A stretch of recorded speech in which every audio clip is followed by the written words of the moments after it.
Hello दोस्तों, कैसे हो आप लोग। उम्मीद करती हूँ आप सब लोग एकदम स्वस्थ और मस्त होंगे। मैं हूँ आपकी दोस्त साधना। आप लोग देख रहे हैं मेरा चैनल स्टे हैप्पी विद साधना। और बताइए कैसे हैं सब लोग। अच्छे हैं, बहुत अच्छी बात है।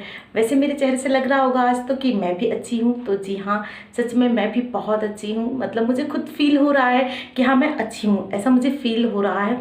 तो ये बहुत बड़ी बात है, क्योंकि खुद से ठीक रहना ये बड़ी बात होती है। एक तो डॉक्टर कह दे आप ठीक हो, लोग कह दे ठीक है, वो अलग बात होती है। लेकिन आपको अंदर से ये फील हो कि आप ठीक हो, वो बहुत बड़ी बात होती है। तो मुझे लगता है कि मैं ठीक हूँ, क्योंकि मुझे मतलब थोड़ी थोड़ी भूख भी लगने लगी है। और पहले क्या था, मैं कुछ पहले तो मुझे भूख नहीं लगती, कुछ खाना जबरदस्ती सोचती तो मुझे वॉमिटिंग आने लगती। जब भी मैं कुछ भी जबरदस्ती खाती ना तो मुझे उल्टी आती है, और तब तक आती जब तक मेरा ध्यान उस चीज़ से हट नहीं जाता था। अलबत्त मुझे सोच के ही उल्टी आने लगती, सोच के ही उल्टी आती। ये लगता कि मतलब तू खाएगी और तुरंत उल्टी आ जाएगी, इसलिए तू मत खा इसको। पहली थिंकिंग ये होती। फिर भी ज़बरदस्ती खाना पड़ता, क्योंकि मेरे प्रेशर था तो खाना पड़ता, तो मैं खा लेती। खाने के बाद भी मुझे वही चीज़ रहती कि बस जब तक तू इसको खाली ना कर दे तब तक तुझे शांति नहीं मिलेगी। अजीब सी बेचैनी रहती मुझे। और बहुत देर में जाके मैं जब उस चीज़ को भूल जाती या दूसरी चीज़ खा लेती, या फिर मेरा ध्यान कहीं इधर उधर हो जाता, मोबाइल में, टीवी में। मोबाइल टीवी कुछ नहीं मिल रहा था, बस रिश्तेदारी हो गई थी मोबाइल से और सारी चीज़ों से बहुत दूर रखा गया था। ज़्यादा किसी से बात भी नहीं करनी, जैसे मम्मी है, बहनें हैं, भाभी हैं, कोई फ़ोन करता तो ज़्यादा बात करना भी अलाउड नहीं था। बहुत कम बात करने देते, एकदम लिमिटेड क्वांटिटी में। हालचाल पूछ लिया बस, ठीक है।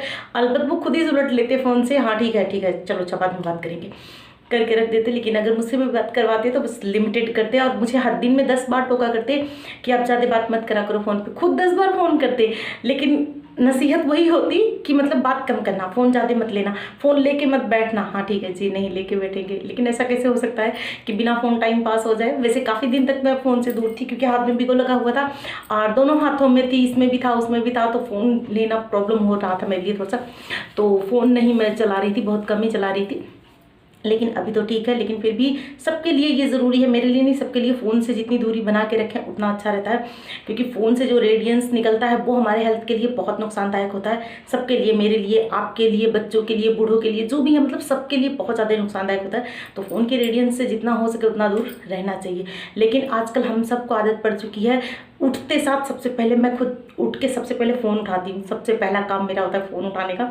उठाते अलार्म बजता है, उठ के अलार्म बंद करती हूँ। अलार्म बंद करके फ़ोन लेके बैठ जाऊँगी, नेट ऑन कर लूँगी, थोड़ी बहुत देर गाने सुन लूँगी, या फिर किसी को गुड मॉर्निंग मैसेज वगैरह कर लूँगी। बहुत कम ही ऐसा होता है, लेकिन फिर भी, या किसी का मैसेज आया है तो रिप्लाई कर दिया, या फिर थोड़ा बहुत मैं गाने वगैरह सुन लेती हूँ। सुबह सुबह भजन वगैरह लगा के फ़ोन में छोड़ देती हूँ, उसके बाद मैं मेरे काम पे लग जाती हूँ। लेकिन शुरुआत जो है वो फ़ोन से ही होती है। उठते साथ सबसे पहले हाथ में फ़ोन आता है, और ऐसा आप लोगों के साथ भी होता है, लगभग सबके साथ ऐसा होता है। तो प्लीज़ फ़ोन से जितनी दूरी बना के रखें उतना अच्छा है सबके लिए, मेरे लिए भी। मैं भी कोशिश करूँगी सुबह। आजकल मैं कम फ़ोन चलाती हूँ, वैसे मैं अक्सर 1-1 घंटा फ़ोन चला लेती थी, आजकल नहीं चलाती हूँ। बस हाँ, उठ जाती हूँ, अलार्म बंद कर देती हूँ। बहुत मेरी इच्छा होगी ना तो मैं गाना लगा के छोड़ देती हूँ, फ़ोन में चलता रहता है। और मैं अपने डेली रूटीन के जो काम होते हैं, जैसे फ्रेश होना है, पानी पीना, चाय बनाना, ना पानी भरना, राड लगाना, पानी गर्म करना बच्चों के लिए, बच्चे उठ के नहाएंगे, खुद भी नहाना है, तो इस तरह के काम हो जाते हैं। तो सुबह सुबह काम हो जाता है। लेकिन फ़ोन से दूरी सबकी ज़रूरी है। और रही बात मेरी तबीयत की, तो हाँ, आप सबकी ब्लेसिंग और माता रानी की कृपा ने असर दिखाया है। मैं पहले से बहुत अच्छी हूँ, बहुत ठीक हूँ, मेरी तबीयत काफ़ी ठीक है। पहले जब मैं स्टार्ट में गई थी तो मेरी प्लेटलेट 29,000 थी, फिर जब नेक्स्ट टाइम गई तो 39,000 हो गया था। 5 दिन बाद गई थी, अभी 5 दिन बाद जब मैं गई तो 45,000 हो गया है, जो काफ़ी अच्छा है। वैसे होना तो चाहिए 95,000, 1 लाख होना चाहिए, लेकिन नहीं हो रहा है, तो कोई बात नहीं, जितना है उतने में भी अच्छा है। अभी डॉक्टर ने मुझे 15 दिन की दवाई दी है। 15 दिन बाद उन्होंने मुझे बुलाया है कि टेस्ट भी हो जाएगा मेरा, साथ में मुझे इंजेक्शन लग जाएगा। इंजेक्शन लगेगा 3 साल के लिए, दोबारा मुझे टाइफाइड बुखार नहीं होगा, ऐसा इंजेक्शन कुछ होगा। तो डॉक्टर ने मुझे वो सजेस्ट किया है, क्योंकि मैं काफ़ी दिनों से, बहुत दिनों से ऐसा हो रहा था कि बार बार मुझे फीवर आ रहा था। तो डॉक्टर ने मुझे ये सजेस्ट किया कि आप ये इंजेक्शन जरूर लगवा लीजिए। तो मैं वो इंजेक्शन लगवाने जाऊँगी। और वैसे आप लोग भी लगवा सकते हैं, कि काफ़ी अच्छा है। और इसका नाम क्या है और ये कितने में पड़ेगा, ये मैं 15 दिन बाद जब दिखाऊंगी, ये तब मुझे पता चलेगा, तो मैं आपको दोबारा ये चीज़ बता दूंगी कि ये चीज़ इतने में आई है और ये इतना इफेक्टिव है। तो आप लोग भी लगवा सकते हैं। रही बात बुखार की, तो मुझे सच में बहुत दिनों से बुखार रहता। मैं इनसे कई बार कहती ये बात, हर वक्त कहूँ कि देखो अच्छा नहीं लगता, खुद भी अच्छा नहीं लगता कि रोज़ एक ही गीत गाओ कि आप बीमार हो बीमार, अच्छा नहीं लगता, खुद ही अच्छा नहीं लगता। और जब मैं इनसे ये बात आज अभी इस टाइम जब मेरी तबीयत ज़्यादा ख़राब हुई, ये जब मेरी रिपोर्ट आई तो ये बहुत ज़्यादा गुस्सा हो गई कि तुमने जानबूझ के अपनी तबीयत ख़राब की, तुमने मुझे बताया नहीं, तुमने खुद लापरवाही की, तुम बच्ची नहीं हो, तुम जाकर हॉस्पिटल दिखा सकती थी, मुझसे कहती थी, मैं तुम्हें लेकर हॉस्पिटल जाता। लेकिन ऐसा नहीं था कि मैंने इनसे कहा नहीं था। जब मैंने इनसे कहा तो इनका जो जवाब था वो ऐसा था कि मतलब तुमको तो रोज़ की आदत है, तुम तो रोज़ मतलब जैसे ही शाम होती है तो तुम्हारा वही ड्रामा होता है।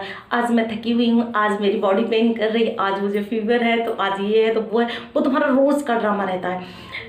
तो फिर किस मुंह से कोई कहेगा? अगर आप इस तरह किसी को जवाब देंगे तो कोई कैसे कहेगा? तो फिर मुझे कहना अच्छा ही नहीं लगता। वैसे भी मैं नहीं कहती हूँ क्योंकि कहने से कुछ होने वाला तो है नहीं, जो होगा इससे अच्छा आप एक पेन किलर खा लो। इनको कहने से अच्छा है ना, मुझे लगता है एक पेन किलर खा लो। तो मैं नहीं जल्दी से कहती, लेकिन फिर भी कभी कुछ ऐसा होता है, नहीं जब सहा जाता तो भाई कोई अगर पास हो तो कह भी देते हैं कि हाँ भाई मुझे ये दिक्कत है, ये प्रॉब्लम है, ऐसी बात है। तो इन्होंने मुझे इस तरह कहा था तो मुझे बहुत ज़्यादा हर्ट हुआ था। तो मेरी इतनी ज़्यादा तबीयत ख़राब होगी, उस गुस्से में मैंने इनसे कुछ कहा ही नहीं, चाहे कितनी मेरी तबीयत ख़राब होती रही। मैं रो ली, दवाई खा ली, सो ली, जो हुआ सो किया, जो नहीं हुआ वो मैंने छोड़ दिया। लेकिन मैंने इनसे कहा नहीं कि मेरी तबीयत ख़राब है, मुझे डॉक्टर के यहाँ दिखा दीजिए। थोड़ी सी ज़िद्दी हूँ, गुस्सा आ गया था मुझे और मैंने कहा नहीं। और इन्होंने भी सुबह इनको जाना रहता है, सुबह चले जाते हैं, या फिर नहीं भी टाइम होता, कई बार नहीं मतलब हो पाता रोज़ का, तो फिर थोड़ी सी हो जाती है। तो इन्हें नहीं पता चला कि मेरी इतनी ज़्यादा तबीयत ख़राब हो गई। लेकिन जब मेरी रिपोर्ट आई, इतनी सारी प्रॉब्लम आई, रिपोर्ट में इतनी कमी आई, मेरे में खून भी नहीं था, टाइफाइड भी था, डेंगू भी था और प्लेटलेट भी एकदम डाउन हो चुका था और फीवर भी बहुत ज़्यादा। जिस टाइम मैं गई थी उस टाइम मेरा फीवर 102 था और उसके बाद भी मतलब इंजेक्शन दवाई सब देने के बाद भी 100 रह गया था। उसके 2-3 घंटे बाद डॉक्टर ने दोबारा जब चेक किया था तब भी 100 से ज़्यादा था, 106 पॉइंट लगा के 6 हो गया था, इतना फीवर था।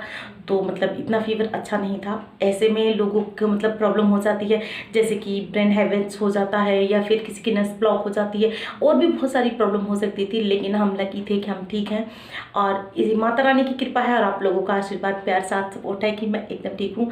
और मैं चाहती हूँ कि मैं ठीक रहूँ, सच में मैं दिल से चाहती हूँ कि मैं ठीक रहूँ। लेकिन डॉक्टर ने मुझे एक बात कही जो मुझे सच में फील हुआ कि हाँ ये बात सच है।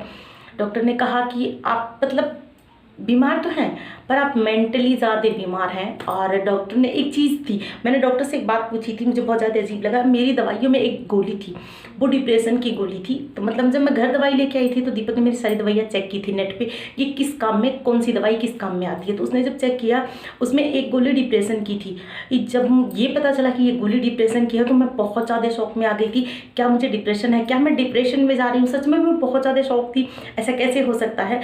तो जब मैं अभी डॉक्टर के पास गई थी तब मैंने डॉक्टर से ये बात क्लियर की थी कि मतलब आपने मुझे डिप्रेशन की दवा क्यों दी, क्या मैं डिप्रेशन में हूँ। बोल नहीं मैम आप डिप्रेशन में नहीं है, लेकिन अभी इस टाइम आपको कंप्लीट रेस्ट की ज़रूरत थी। और कंप्लीट रेस्ट कब मिलेगा, जब दिमाग शांत हो। आपका दिमाग शांत होना और आपका सोना बहुत ज़रूरी था।